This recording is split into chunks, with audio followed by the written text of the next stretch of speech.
나중에 온 사람에게도.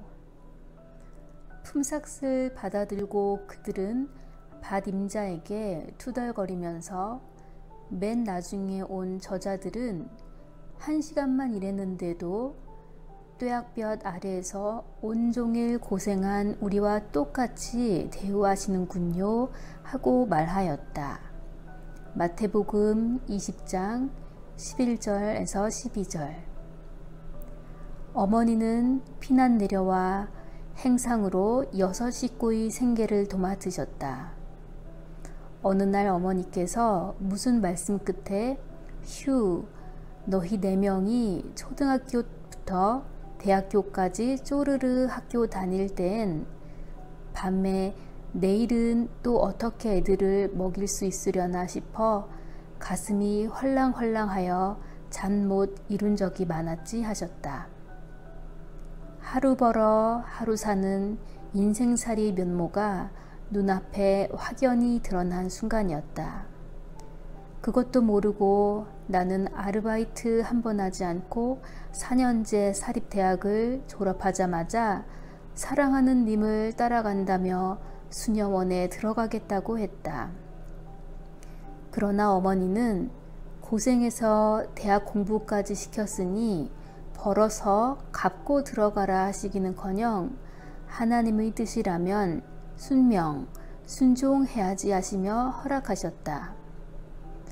위 본문에서 이른 아침에 선택되어 일터로 간 행운의 일꾼들은 오후 5시가 되도록 아무도 자신을 일꾼으로 뽑아가지 않아 내 자식들을 어떻게 먹일꼬 하며 애간장을 태우던 이들의 심정을 헤아리지 못한다. 전자는 뙤약볕 아래서 일을 하되 한 데나리온의 품삯을 받을 확실한 희망을 갖고 있었으나 후자는 가진 것도 체력도 재주도 없어 뽑히지 못해 뙤약볕 아래에서 온종일 불안과 두려움과 걱정에 쌓여 희망 없이 지냈다. 그러나 포도원 주인, 곧 하나님 아버지는 그 점을 너무도 잘 아셨기에 불의를 저지르지 않고 정의를 세우셨다. 막판에 와서 1시간밖에 일하지 않은 일꾼도 이른 아침부터 하루 종일 일한 일꾼처럼 가족과 함께 하루 3끼를 먹어야 하고 추위를 가릴 옷과 집이 필요하다. 먼저 온 일꾼들은 주인의 후한 처사를 시기 함으로써 스스로 꼴찌의 자리에 선 것은 아니었을까. 19세기 중반에 활동한 영국의 뛰어난 미술평론가이자 사회사상가인 러스킨은 연민과 도덕이 결여된 자본주의와 자유주의가 개인과 사회에 가져오는 큰 해악을 격렬하게 비판하였습니다. 그는 예수님께서 오늘 들려주시는 비유에 깊은 감명을 받고 이 비유의 정신이야말로 효율성을 앞세워 인간을 비참하게 만드는 당시의 사회를 변화시키는 열쇠라고 확신했습니다. 그래서 그가 당시의 사회를 비판하며 대안을 제시하려 한 책을 본문의 한 구절을 따와 나중에 온 사람에게라도 라는 제목을 붙였습니다. 마태복음 20장 12절. 이 책은 인도의 간디의 삶과 철학에 결정적인 영향을 준 것으로 유명합니다. 또한 오늘날도 여전히 우리의 상식이 얼마나 잘못된 것인지를 깨닫게 하는 힘이 있습니다. 이 책에서 자주 인용되는 구절 하나를 대할 때 이를 직감할 수 있습니다.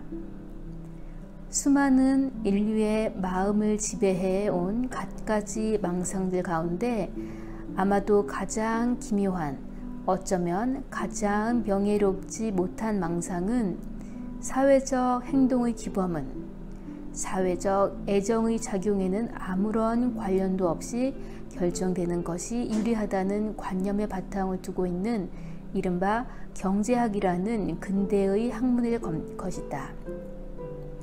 러스킨은 세상의 셈법이 아니라 예수님의 셈법을 선택하지 않으면 사회는 점점 더 비인간화로 치달으면서 인간성이 파괴된다는 사실을 예언자적 직관으로 내다보았습니다.